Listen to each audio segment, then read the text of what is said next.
Escape by J.T. Lawrence. He's suicidal, says the father. The people laugh.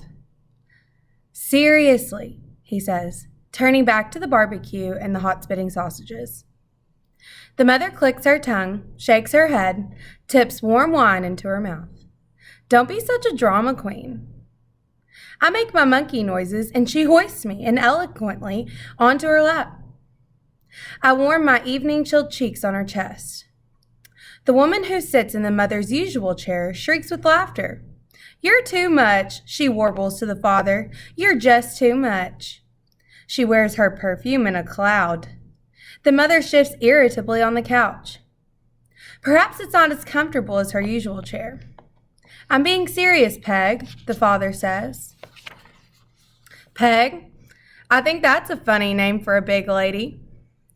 Why do you say that? The woman asks, once her belly had stopped jiggling. That the baby's suicidal. He has had absolutely no concept of danger, says the father. That's completely normal, says the mother. How was he supposed to know not to crawl in a fire, for instance? Surely they have some sense of self-preservation, asks the man with the funny eyes who is eating all the potato chips. Ha! Shouts the father, snapping his tongs. If only. I can smell red coals, smoke, and meat. Lamb chops. You can't expect him to know not to crawl into a fire, says the mother. He's a little baby. Look at the size of his head. Hey, says the father. His brain is still tiny. His prefrontal cortex hasn't been developed yet. Prefrontal cortexes have nothing to do with self-preservation. Besides, he has a bigger brain than Mojo, and Mojo knows not to crawl in a fire. Mojo's ears shoot up at his name being mentioned. Do the humans need him? Is it time for a walk? A game? A snack? He gets up to investigate, but then feels the nip in the air and decides to go back to sleep instead. He turns around and around on his bed before he finally feels exactly in the right position, and then he whimpers down. He's a dear little thing, isn't he? Says the Peg. She means Mojo, not me. Yes, smiles the mother. He's a darling pup, lovely nature, although he did chew up Dave's slippers the other day. They were old, says the father. Good riddance. And he ate one of Kate's toys. Naughty puppy, says the mother. She says naughty, but she's using her vanilla voice, which means she's not really cross. Kate didn't seem to mind. As long as it wasn't his Cuddle Bunny, says the mother. I am holding Cuddle Bunny by his ear. That is my favorite way to hold him. Nice for a lad to have a dog, says the man with the funny eyes. I expect they'll be good friends. They already are, says the father. Mojo is very good with him. With everyone's attention on the dog, I leap off my mother's lap and I hurtle towards the veranda floor. I hit my head hard, not hard enough. The people gasp. There is a shocked silence, and then I wail with all my might. My God, says the father, flinging the tongs down and rushing towards me. He grabs me under the arms, lifts me up towards the light, and inspects my forehead for injury. Did you just drop him? No, shouts the mother, in a pale skin. He just leapt off. My forehead throbs. It grows an egg. I wail and I wail like an ambulance. You see, he demands of the Peg and the man with the funny eyes. You see what I mean? Peg clutches her pearls. I think you should stop drinking, says the father, eyeing the mother's wine glass. Don't blame me, shouts the mother. He jumped. I'm getting tired now. I tone my cries down to a sad blubbering.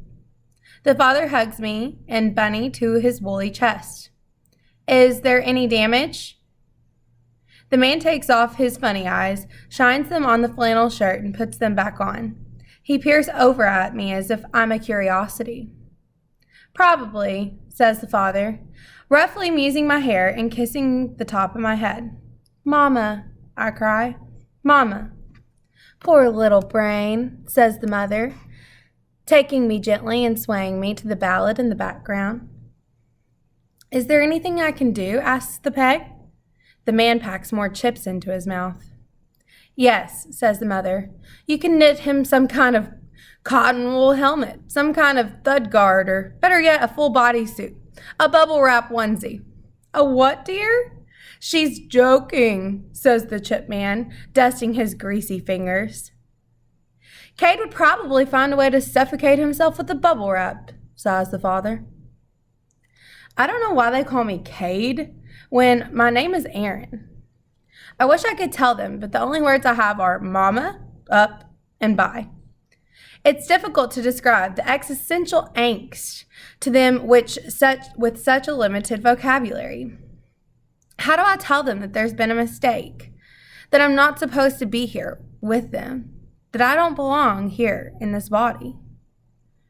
It is very stressful, says the mother, pushing the coleslaw around on her plate. Of course it is, says the peg. Having small children it's relentless, says the father. His hair had grown a glint of gray. Exactly, says the mother. She holds a hand to her temple as if she is the one with an egg on her head. I am patting Mojo, and he is pretending to sleep. We're both pretty good at that. I just never realized, says the mother, how dangerous the world was before I had Cade. We spent a fortune baby-proofing this place before he was even born. The pool net alone cost thousands. But it's like he has a built-in danger-seeking radar. If there is a sharp fork and a plug point, he will find them both and force it in there, says the mother. If there's a ladder to climb, or anything for that matter, he'll climb as high as he can, and then he would fall. Or jump, I think. Or jump, says the father. He's like a little monkey, but without the balance, says the mother. A monkey with a death wish, says the father. He looks straight at me, but there is affection in his frown. The man with the funny eyes chuckles. He doesn't finish his roll. His stomach was full. He has eaten too many chips. Chips? I think I want some. I drop my bottle of milk and I toddle over there to the coffee table. I press my palm into the chip bowl. A chip sticks to my hand and I graze it off. So salty. I put all my fingers in my mouth. Yum. He's allowed chips? Asks the pearl clutcher. Not really, says the father. Not at all, says the mother. I say, says the man with the leftover roll on his plate, I say, let them shred 20 rotten notes if it keeps them quiet. The people laugh. I look up for my chip bowl and I laugh too. There are some soggy, spit chips in my open mouth. They look at me and they laugh some more. The mother moves towards me to take the salty bowl, but I protest. Shame, love, says the father. Just let him have them. It makes him happy. They're not good for him, says the mother. You can't be afraid of everything, dear, tuts the cloud of perfume. Easy for you to say, mumbles the mother under her breath. Here, the mother says to me, have some apple. She feels bad about taking the chips away. I grab the peeled slice from her hand and I jam it into my mouth. The cold fruit feels good on my gums. The sweet juice leaks. I grab another piece. I like holding food in both hands at once. Slowly, she cautions. I inhale a big chunk. It's stuck. I can't breathe. The white flesh is like a cork in my throat. Mojo is up like a shot, and he is barking madly. He's choking, says the father. My eyes feel like they're going to pop. Without hesitating, the mother swoops, bending me over her legs so that I am upside down with her knee buried into my stomach, and she whacks me onto the back so hard that I vomit all over the tile floor. The apple cork is dislodged. There is a collective gasp. Air stings in my lungs. The mother's cheeks are burning. Her eyes shine. Is she angry with me? She pins me to her chest. Not caring about the sour vomit gluing our chests together, not angry. She starts shaking. Holy shit, says the father. Did that just happen? I just got such a fright, cries the mother into my scalp. I just got such a fright. Her limbs form a vice around me. I struggle, but she won't let me go. I relax. I burrow into her. I am a gray mouse.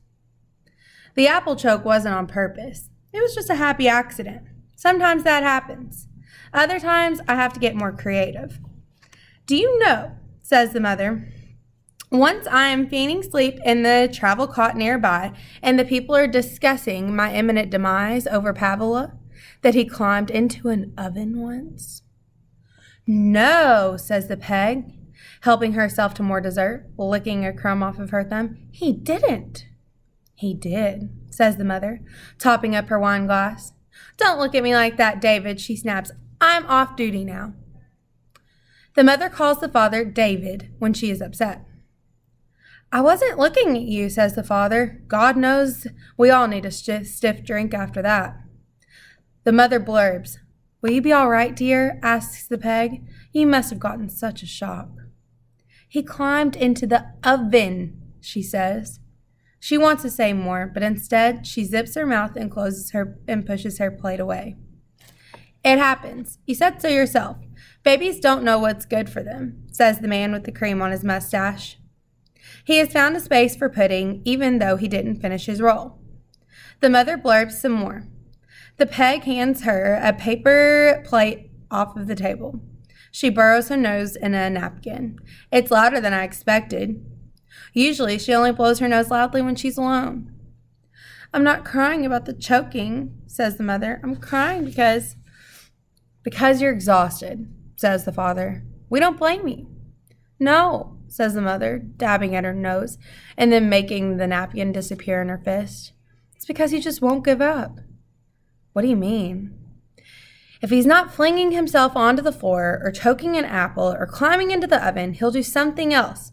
It's like he won't stop until he kills himself. Karen, they all say. That's not true. You're just upset. It's just been a bad day. You said so yourself, says the father. He's suicidal. The father laughs. I was joking, he says. Well, kind of. This is not good for anyone. I need to escape soon. I'm fond of the mother, and I don't like to see her cry. Why don't we take him off your hands for a couple of hours sometime, suggests the man with the flannel shirt. How about next weekend? Saturday? The peg looks at him strangely. What, he says. We managed to keep our own kids alive, didn't we? The peg is clutching at her pearls again. You know, just so that you two can have a break. See a movie or something? The mother coughs. I think the wine is making her feel better. That's kind, says the father. Thank you. I wouldn't be able to relax, says the mother. I feel like I'm the only one who understands what a Cade really is. It's Aaron, I think. I don't know what a Kamazi is. I'm sure that within minutes he'll find a way to do something grievously body harm to himself. Now who's being a drama queen, asks the father, touching her arm in a kind way. You know what happened at your mother's house, she said, moving her arm away from his, knocking over an empty glass. But it doesn't break. The man catches it before it rolls off the table and puts it out of the way. The one time I asked someone else to look after him, she says to the people, we almost lost him. Lost him, says the man. Literally and figuratively, says the father. What on earth? Asks the peg. The father clears his throat. He loves buttons, you see. Buttons? Pressing buttons, says the mother. All babies love pressing buttons. So, my mom, starts the father, but the mother jumps in. So, Dave's mother leaves her house keys with the garage door remote on them, lying around. I'm sure she didn't just leave them lying around, says the father. I'm sure she did, David, okay? She did, because she wasn't bloody well thinking. It's difficult to be cross with her because she was doing us a favor by babysitting, says the father. Speak for yourself, says the mother. And the baby, says the peg. Cade, says the mother. Cade opened the garage door, asks the saucer-eyed peg. The father rubs his face with his hands, warms the back of his neck, looks out into the dark leaves of the garden, the full moon floating in the pool. Not only did he open the door, says the mother, animated by the drink of her furry or both, but he crawled out of the property and into the street. No, says the peg. No. Into the busy street, says the mother, happy at Peg's alarm. We all make mistakes, shrugs the father. The mother gives him a look that would sear steak. You know what the worst part is, she says. You mean that wasn't the worst part, says the peg. The worst part is that she didn't even realize he was missing. He was 9 months old and crawling into the road. Do you know how small a 9-month-old is? There is no way a car would have seen him in time. Heavens, says the peg. The mother barks a laugh. It's not a nice sound. Mojo twitches in his sleep. So what happened? The security patrol car found him, saw the open garage and put 2 and 2 together, rang the doorbell. Oh my God, says the man, you were so lucky. Lucky? Splutters the mother. We were, says the father, incredibly lucky. What is lucky, demands the mother, hot-cheeked again and almost losing my child. She stands up with a clatter and begins clearing away the cream-smeared plates. There is no more talking. I watch her through crescent eyelids. Solid napkin rolls like tumbleweeds into the bin. She sweeps meringue rocks in after them. Tears stream down her face and out of her nose. She wipes them with her sleeves. The people get up from the table. They begin rinsing glasses and loading the dishwasher. The father takes the mother aside and takes the cutlery out of her hands. Hugs her. He can tell that she is on the verge of some kind of explosion or deflation. She resists at first and then melts into him. He pats her hair, not unlike the way I pat Mojo. That's what friends do. I can see that my time has run out. This can't continue. I have to escape tonight. I have no choice. Tonight's the night. Thanks for helping, sniffs the mother, once the kitchen is clean and the tea towels have been hung to dry. She eases the door of the dishwasher closed and turns it on. The water splashes through the machine. The air whirs. The soap pocket springs open. She leans against it as if to keep the door closed. As if, without her weight, it would leap open without warning and douse everyone with foam. Her eyes are black. I don't know why the father doesn't tell her to wash her panda eyes off. Why don't you sit down, dear, says the peg, her pearls hanging freely now. We'll make you a nice hot drink. A cup of tea? The mother sags under empathy. She sags all the way down onto the couch. This is good. If they stay in the lounge, they won't be able to see me climb out of my cot. I can't wait until the kettle is boiled and the teaspoons stop tinkling in the mugs and the milk is put away, when I'm sure that they are all settled in the lounge. I use Cuddle Bunny as a step. I have been practicing this while the parents sleep. And I climb onto the top of the cot, and from there I crawl onto the corner. Success. I love being up this high. Getting down, on the other hand, it proves to be pretty tricky. Usually I would just jump, but I need to be very quiet now. The people are talking in muted tones. I could no longer make out what they're saying. I hear the mugs being sat down on the glass coffee table. I guess that I have 5 minutes at most before my absence is detected. I'll have longer if the people want to leave and if the parents go outside to wave. I climb down from the counter onto the floor without making a noise. But then my fluffy one-piece pajama suit makes me clumsy, and I trip over the rippled edge of the oriental carpet, and I fall spread eagle onto the floor. Mojo barks. Shh, I say to Mojo. The people start talking. They strain their ears. Was that Cade? Says the mother, of no one particular. I'm sure he's still fast asleep, says the father. If he starts crying again, I'll go check on him. Has he always slept on the travel cot in the dining room? Asked the pig. Yes, says the mother. I need to keep him close by. Ever since I tried to suffocate myself with my baby duvet, the mother monitors my slumber compulsively. Do you want to check on him now? Will it make you feel better? Asked the man. No, sighs the mother. No, I'm sure he's fine. I wait a few seconds, and then I start making my way to the back door. There is a small step where I almost always forget, but not this time. I hop down into the cold night air. There is still a warmth coming from what is left of the fire. The last of the embers glow in the breeze. I scamper across the wide veranda onto the cold black grass.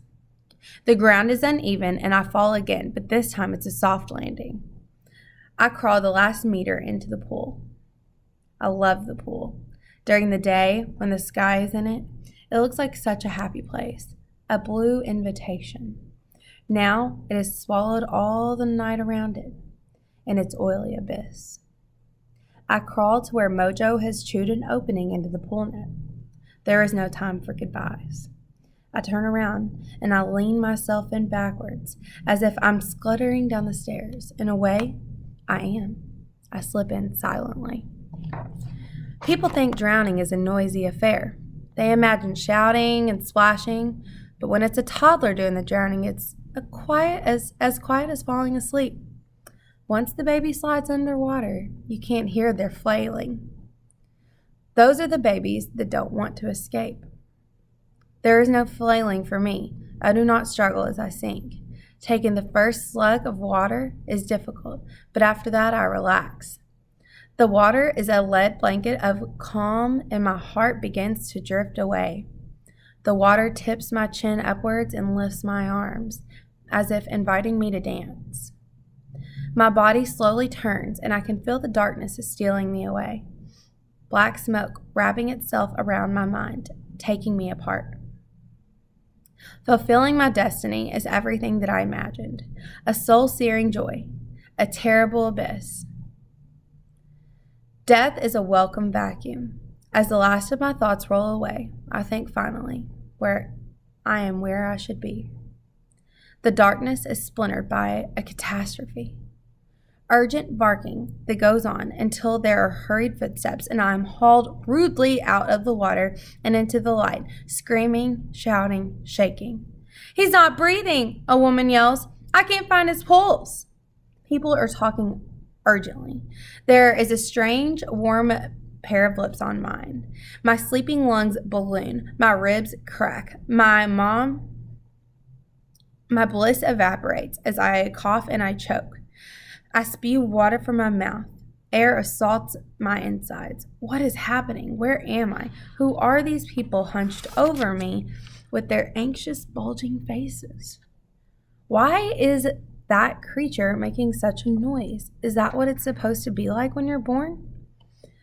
I was happy in the water, but this is so cold, so very cold.